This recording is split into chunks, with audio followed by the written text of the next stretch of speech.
Hi everyone, I'm Valerie, founder of the It's Okay Project, and today I'm here with Katie Bibbs from Studio M Yoga. And I thought it would be cool, since many of you are probably stressed out right now with finals, to have Katie share some tools to cope better with stress. Yeah. So thank you so much. Oh my gosh, thank you so much for inviting me.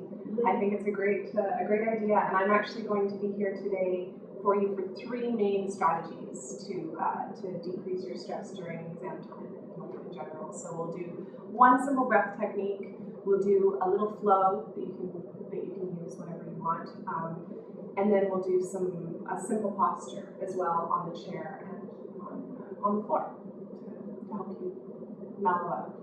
Awesome. Great, let's do it. Okay, let's do it. All right, so starting off, when we're stressed out, we tend to breathe shallow. So it's sort of like, and that actually increases our response mechanisms in the body to make us even more frazzled.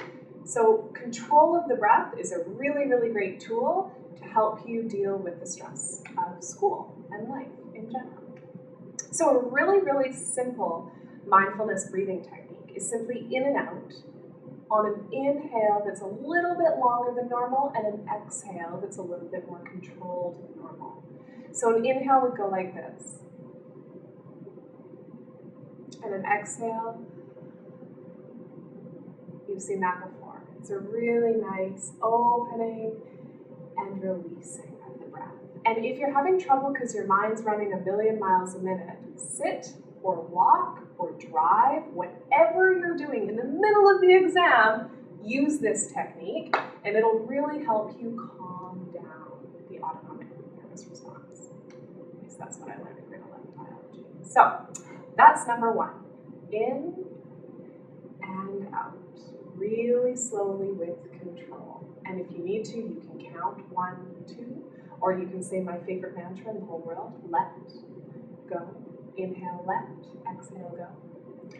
And that'll help you a lot. So the second strategy I have to offer you is to get the blood flowing, because when you're static for so long, sometimes your brain also gets static. So in order to stimulate the body and stimulate the mind for more studying, here's a quick vinyasa, a little flow that you can do anywhere really. Maybe not in public if you don't want to, but I have been known to do this in public before. So you stretch the arms up to the sky and reach up really long with a full forward, bending the knees as much as you need to. Inhale to half lift. You can keep your knees bent if you need. And then step back with one foot into either a high lunge or a low lunge, depending on sort of how you want to power it up. Inhale up, exhale down. Step back to downward facing dog. And in downward facing dog, this posture alone on itself is great to just help your body stretch it out and also engage the shoulders onto the back. So when you're studying, you're hunched over, this posture is counteracting that. Good. Inhale the opposite leg and step forward, or the same leg and step forward, like this. Exhale. And you can do the opposite side, like so. Step it back. If you want to throw a chaturanga, a little push up in there, you're more than welcome to. And by doing this a couple of times, it gets the blood flowing, it gets the oxygen in there, and it helps you a little bit go back to your seat. Final piece of advice for all you studiers out there is, if you're even at the kitchen table or in class or at the library and you're sitting, you want to make sure that you keep the body as not as stagnant as you usually do when you're crouched over your computer like this. So if you don't have the guts to just break out a vinyasa in the middle of your classroom, this is a more subtle technique to opening up the shoulders.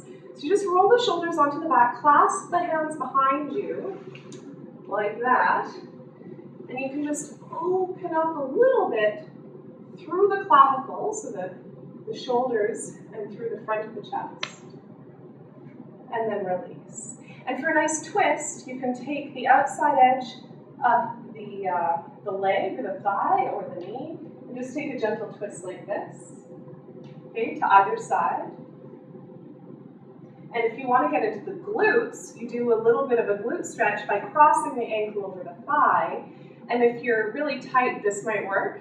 Or you can hold on to the back of the chair and just lean forward, getting a really nice stretch into the glutes. Because when you get really tight hamstrings and glutes, it'll really affect your posture as well.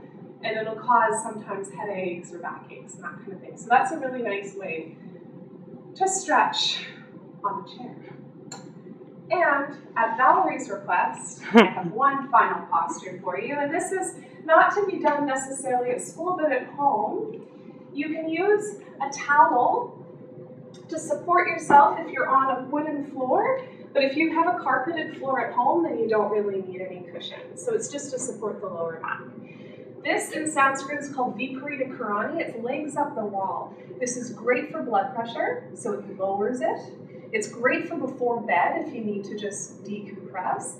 And it's a really nice, physical posture for releasing the lower back as well. So here we go.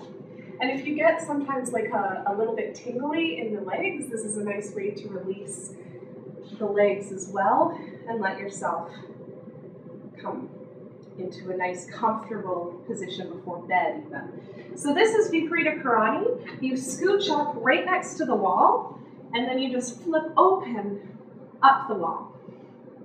And that's it. That's really it. You stay here for like 5-10 minutes. You can open your arms or you can keep them on the body.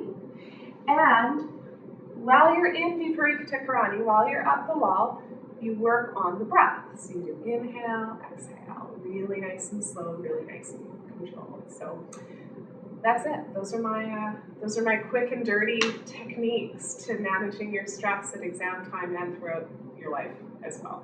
Good luck.